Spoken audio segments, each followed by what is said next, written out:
Magandang umaga, Nestor. Kamusta na ang sitwasyon ng baha diyan sa Bulacan?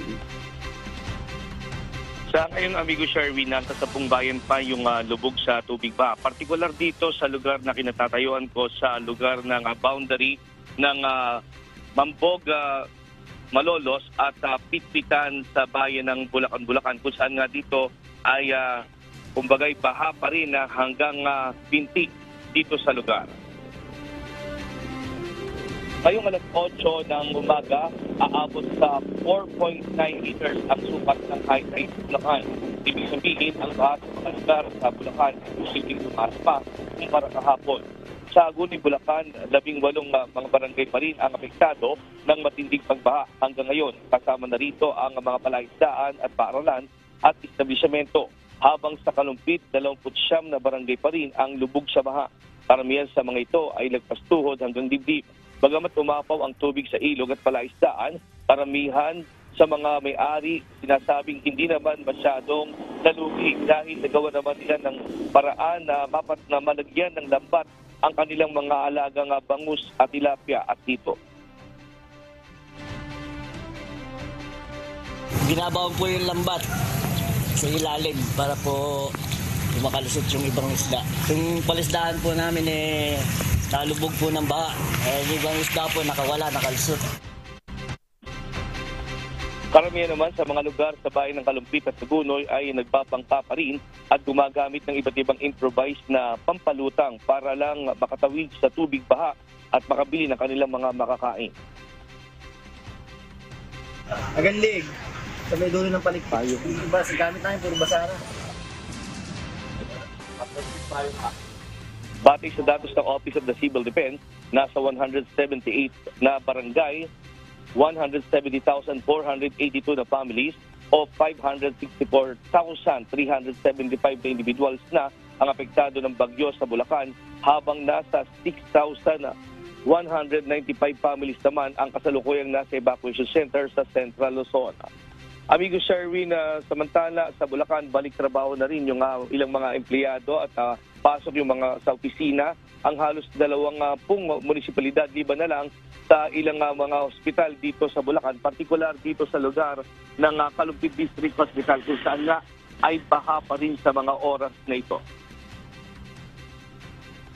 Amigo Sherwin. Yes, Nestor. Gaano pa katagal yung itatagal niyang mga pagbaha? Base sa inyong mga naging karanasan na rin dyan sa Bulacan, dahil madalas naman binabaha dyan sa Bulacan, di ba, Nestor?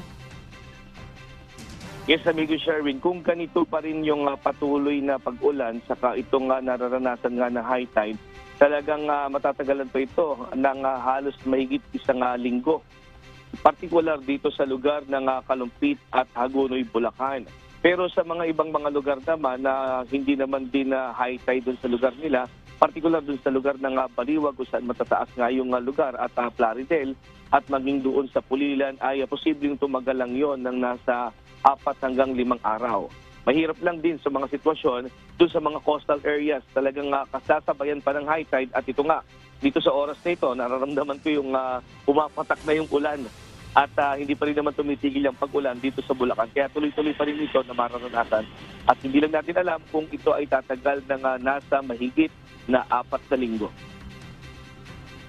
Nestor, yung bang hinihiling ng ating mga kababayan na ayuda, lalo na yung mga hindi naman makalabas ng bahay, sila ba naabutan na o nadalhan na ba ng tulong ng ating mga lokal na opisyal dyan, Nestor?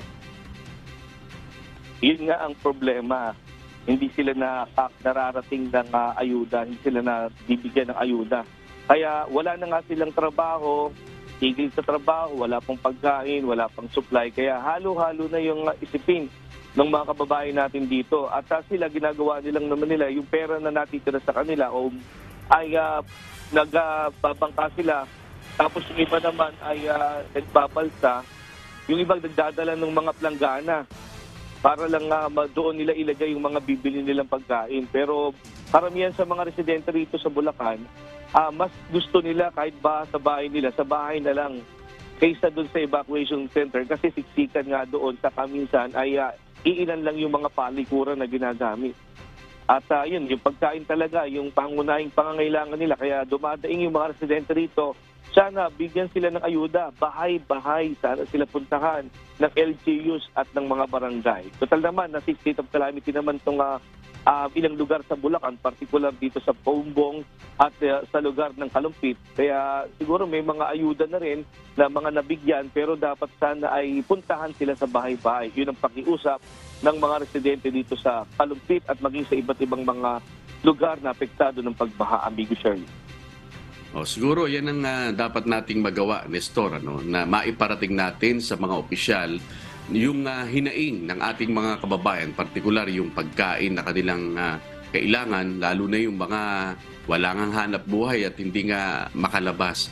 Makausap natin sana sila, Nestor, para at least maiparating natin sa kanila itong daing ng ating mga kababayan na apektado ng pagbaha dyan sa Bulacan, Nestor. Yan, sige. Amigo Sherwin, yan nga yung susunod natin iba pang mga gagawin. Pagkatapos nito ay kakausapin natin yung mga ilang LGUs at particular itong provincial government kung talagang kaya ba na lahat or hindi naman lahat is kahit papano ay mapuntahan o matulungan yung mga bawat mga barangay na lalo na doon sa nagpastaong tubig pa. Alright, sige. Maraming salamat, Nestor Torres, nag-uulat ng live mula sa Bulacan.